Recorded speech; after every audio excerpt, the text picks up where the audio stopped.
Muitos acham a oração importante e acertam, mas para um novato é difícil saber como começar ou o que dizer. E sejamos honestos, até os mais experientes podem ter dificuldades por vezes. Mas há boas novas, porque a única pessoa em toda a história humana que teve a relação mais próxima e íntima com Deus oferece-se para nos ensinar a orar. E se o escutarmos, a porta para uma relação mais íntima com Deus através da oração abre-se totalmente. Há poucas coisas mais importantes que a comunicação regular com o vosso Pai no céu.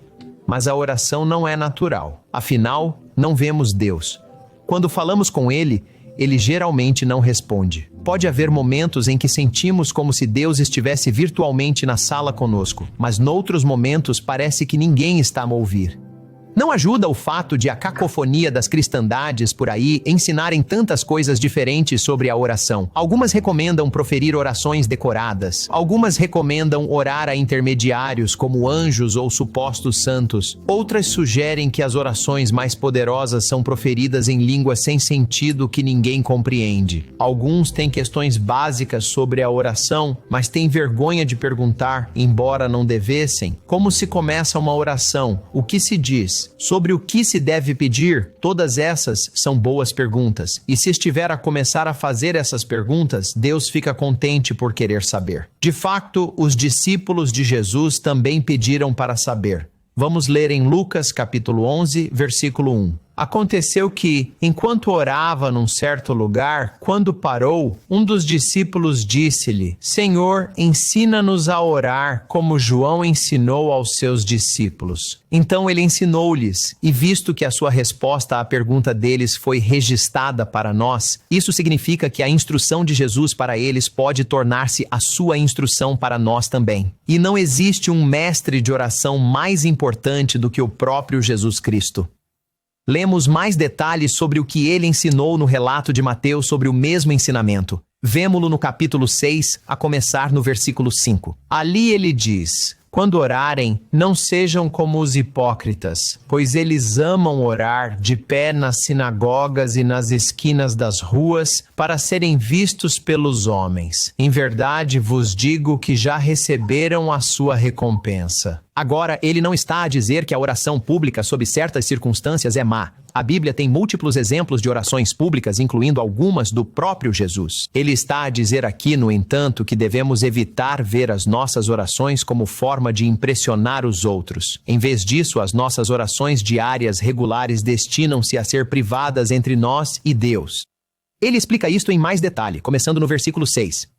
Mas tu, quando orares, entra no teu aposento e depois de teres fechado a tua porta, ora ao teu Pai que está no lugar oculto, e o teu Pai que vê em segredo te recompensará publicamente.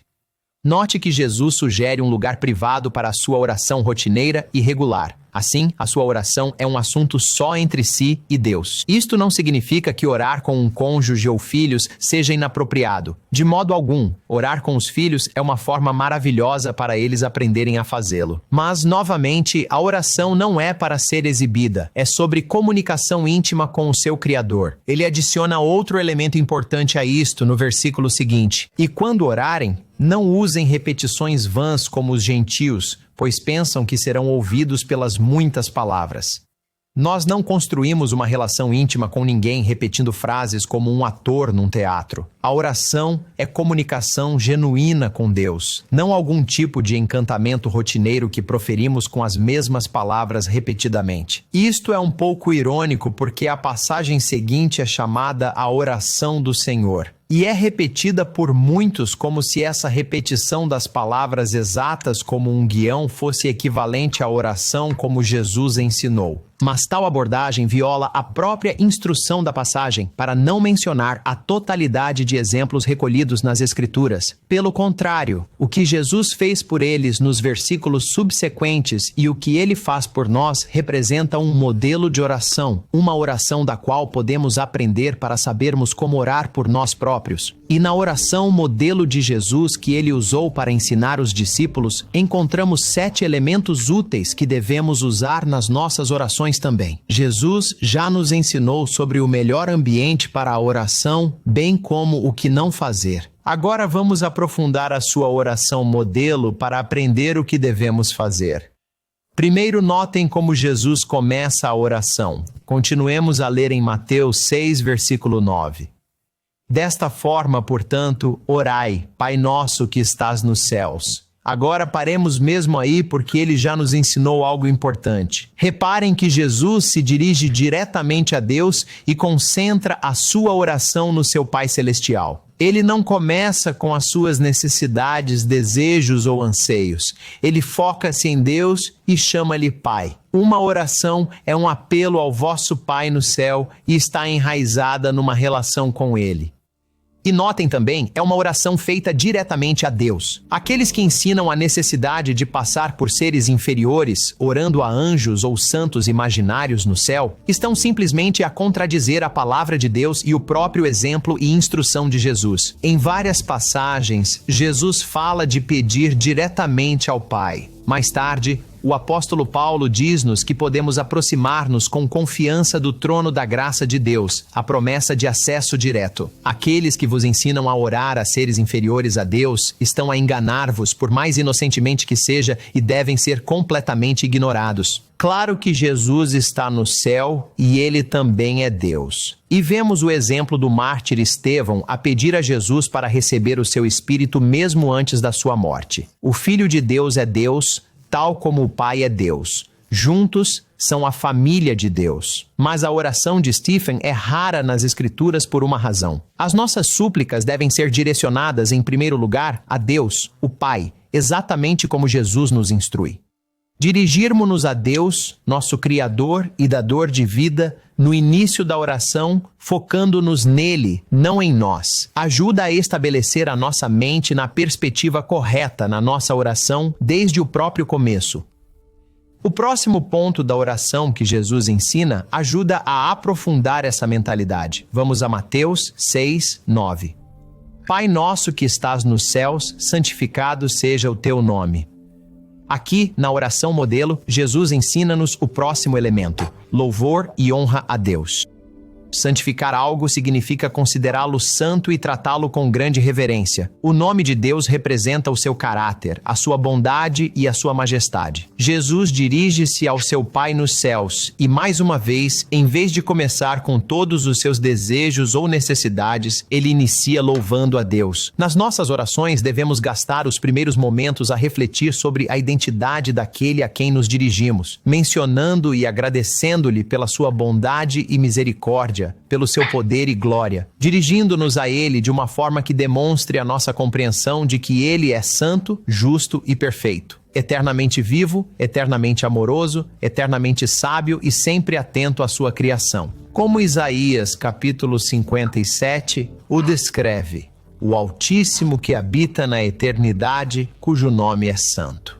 Começar a oração louvando Deus ajuda a perspectivar o que vamos pedir. Lembra-nos quem está a ouvir as nossas orações para que permaneçamos respeitosos e humildes. Lembra-nos que Ele tem o poder de responder às nossas orações, mas também nos recorda que Ele é infinitamente mais sábio do que nós e que podemos confiar-lhe os nossos fardos. Sabendo que Ele sabe o que é certo fazer com os nossos pedidos, que Ele sabe quando respondê-los com um sim ou até mesmo com um não. Começar com louvor. Santificar o nome de Deus ajuda a dar-nos a perspectiva correta e coloca-nos na mentalidade certa para falar com o Regente Todo-Poderoso dos céus e da terra. O que Jesus ensina a seguir? Continuemos a ouvir. A próxima parte da oração modelo segue em Mateus 6, 10. Depois de louvar a Deus, ele diz: venha o teu reino, faça-se a tua vontade, assim na terra como no céu. Assim, ele ensina-nos a seguir a procurar o reino e a vontade de Deus. Nisto, Jesus ilustra na sua oração modelo a mesma admoestação que diz a todos nós mais adiante no versículo 33 do mesmo capítulo.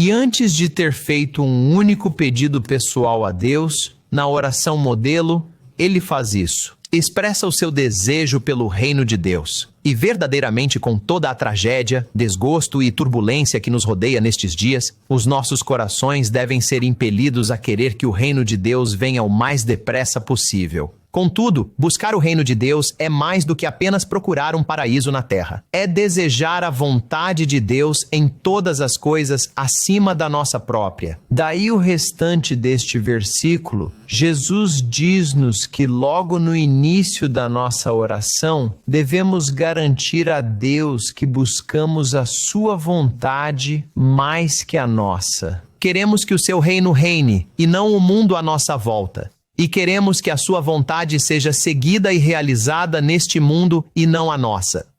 Isto inclui orar pela pregação do Evangelho do Reino, como orar por este programa e seu sucesso, e orar pela humildade, força e coragem para realizar nas nossas próprias vidas o que o Reino ajudará o mundo inteiro a fazer. Priorizar a vontade, os desejos e os planos de Deus acima dos nossos.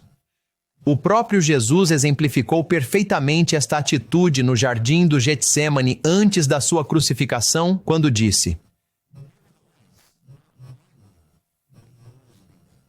destacar a Deus no início da nossa oração que o seu reino importa mais para nós do que o que este mundo oferece e que a sua vontade é mais importante para nós do que a nossa própria vontade ajuda tremendamente a nossa mentalidade. Permitindo-nos apresentar os nossos pedidos pessoais a Ele, numa atmosfera que lhe diz que confiamos nele para tomar as decisões nas nossas vidas e no mundo. Continuando na sua oração modelo, ele diz no versículo 11, o pão nosso de cada dia nos dai hoje. Aqui Jesus ensina a depender de Deus para as necessidades diárias. Note, quase metade da oração modelo até agora tem se focado em Deus, na sua grandeza e bondade, no seu reino, e na importância da sua vontade em todas as coisas, mais ainda do que a nossa própria. Isto fornece o contexto para este pedido, uma reflexão de que precisamos que Ele providencie as nossas necessidades diárias. E claro, não é apenas sobre pão. As nossas necessidades podem variar amplamente. A nossa saúde, as nossas finanças, o nosso trabalho e família. Temos necessidades em muitos níveis, e o nosso é plural. Os nossos entes queridos também têm necessidades. No entanto, como alimento básico da vida, o uso do pão na oração modelo ajuda a simbolizar tudo o que precisamos fisicamente. Há muitas coisas a notar neste elemento da oração. Mostra a Deus que não tomamos as nossas necessidades diárias como garantidas. Olhamos para Ele para as providenciar, sabendo que só Ele tem o poder fiável para o fazer. Além disso, há uma humildade no pedido. Não é para uma vida de luxo, lazer e extravagância. Em vez disso, é um pedido pelas coisas de que realmente precisamos para nos sustentar. E é um pedido diário, reconhecendo que amanhã voltaremos a comparecer perante Ele para pedir as necessidades desse dia. Não é que não possamos apresentar a Deus esperanças e sonhos maiores. Deus é um pai e qualquer bom pai gosta de ouvir os desejos e anseios do seu filho. Mas a oração modelo ensina que no centro de tudo, devemos contentar-nos com o que Deus satisfaz, em vez de nos obcecarmos com os desejos. O nosso foco anterior na graça e bondade de Deus ajuda-nos a confiar que, ao fazermos os nossos pedidos, Ele os ouve e os levará a sério. E em promessas como Mateus 6:33, podemos confiar que se colocarmos o seu reino em primeiro lugar na oração, como Jesus ensinou, então podemos confiar que todas as coisas de que precisamos nos serão acrescentadas. As nossas necessidades são mais que físicas, como veremos. Continuemos no versículo 12. Após pedir o pão diário, a oração segue: e perdoa-nos as nossas dívidas, assim como nós temos perdoado aos nossos devedores. Sim, não devemos tomar como garantida a nossa posição perante Deus. Jesus ensina a pedir perdão dos pecados e precisamos disso. Romanos 3:23 diz que todos pecaram e ficam aquém da glória de Deus. E 1 João 1:8 diz que se afirmarmos não ter pecado, iludimo-nos e a verdade não está em nós. Se fomos batizados e tivemos imposição de mãos por um ministro de Jesus Cristo, o sangue de Cristo, o Cordeiro de Deus, lava os pecados que cometemos ao vermos Deus arrependidos com um coração que deseja afastar-se desses pecados. Se quer entender melhor o que é arrepender-se verdadeiramente para Deus, um dos nossos representantes pode contactá-lo. Mencione o interesse ao pedir o material gratuito sobre oração, ou vá ao mundodeamanha.org para contactar online. Este elemento do modelo de oração lembra-nos que não tomamos o perdão de Deus como garantido e pede que Deus continue a lavar-nos através do sacrifício de Cristo. E note também que Jesus liga o nosso próprio perdão à nossa vontade de perdoar os outros. Muitos ignoram este facto para seu prejuízo espiritual. Cristo explica um pouco mais adiante em Mateus 6, pois se perdoarem aos homens as suas ofensas, o vosso Pai Celestial também vos perdoará. Mas se não perdoardes aos homens as suas ofensas, também o vosso Pai não vos perdoará as vossas ofensas. Jesus explica que se quisermos verdadeiramente o perdão dos nossos pecados e erros, devemos perdoar aqueles que nos ofenderam. Se acharmos isso difícil, pedir ao Pai Celestial para nos ajudar a perdoar os outros é um bom acréscimo às nossas orações. Afinal, Ele é o especialista em perdão. A seguir na oração modelo, Jesus ensina outra área onde devemos pedir a ajuda de Deus. Continuemos a oração no versículo 13 de Mateus 6. E não nos introduzas na tentação, mas livra-nos do maligno. Note que Jesus não ensina apenas a pedir a proteção de Deus contra os perigos deste mundo, embora tais pedidos sejam necessidades físicas diárias que se enquadram na área anterior da oração sobre o pão diário. Pelo contrário, Jesus ensina-nos aqui a pedir a Deus proteção espiritual, para irmos diretamente a Deus e pedirmos-lhe que nos ajude a evitar tentações que possam levar-nos para o desvio para os pecados, afastando-nos dele no nosso dia a dia em vez de nos aproximarmos. Isto não significa que Deus falhou quando vêm as provações. Muitos locais nas Escrituras realçam o papel importante que as provações desempenham no nosso crescimento espiritual, testando a nossa fé e ajudando-nos a crescer em paciência. Mas tal como qualquer criança gostaria que o seu pai a protegesse de perigos e armadilhas, devemos pedir diretamente a Deus que nos preserve espiritualmente de cair nas armadilhas da tentação. Considere a admoestação do apóstolo Paulo na sua primeira carta aos Coríntios, no capítulo 10, versículos 12 e 13. Portanto, aquele que pensa que está em pé, acautele-se para não cair. Nenhuma tentação vos sobreveio, senão a que é comum aos homens. Mas Deus é fiel e não permitirá que sejais tentados além do que conseguem suportar. Mas com a tentação também providenciará o meio de escapar para que possais suportá-la. Paulo encorajou os coríntios a não tomarem como garantida a sua segurança espiritual, mas a desejarem a ajuda de Deus com a tentação. E sobre o maligno, o apóstolo Pedro disse aos seus leitores em 1 Pedro, capítulo 5 e versículo 8, sede sóbrios, vigiai. O diabo, vosso adversário, anda em derredor, como leão que ruge, procurando a quem devorar. Estes perigos espirituais são mais importantes que os perigos físicos que o mundo nos apresenta. E Jesus ensina-nos a não ignorá-los nas orações, mas a pedir ativamente proteção espiritual a Deus contra estes perigos. E agora chegamos à sua conclusão da oração e pode parecer algo familiar. Após pedir proteção espiritual na oração modelo, lemos o seu elemento final em Mateus, capítulo 6 e versículo 13. Pois teu é o reino e o poder e a glória para sempre. Amém. Lembre-se como no início da oração modelo, Jesus focou-nos em Deus, não em nós, e no reino de Deus, não no mundo à nossa volta. E aqui na conclusão, ele ensina-nos a terminar a nossa oração como começou, magnificando a grandeza e a glória de Deus. Tais palavras fornecem uma perspectiva vital. Quando entramos em oração, a nossa tarefa é focar a nossa mente em coisas mais elevadas. Mesmo nos pedidos físicos aparentemente banais, procuramos fazê-lo com uma perspectiva mais elevada. E concluímos a nossa oração com este foco em Deus, na sua grandeza e no seu reino mais uma vez. Ajuda-nos a lembrar que esta perspectiva maior não é só quando estamos de joelhos perante Deus. É a perspectiva que levamos da sua presença para carregar ao longo das nossas vidas, tal como o nosso Salvador fez há 2000 anos. E quando mantemos Deus na perspectiva correta na oração e na vida, todas as outras coisas também se encaixam na perspectiva correta.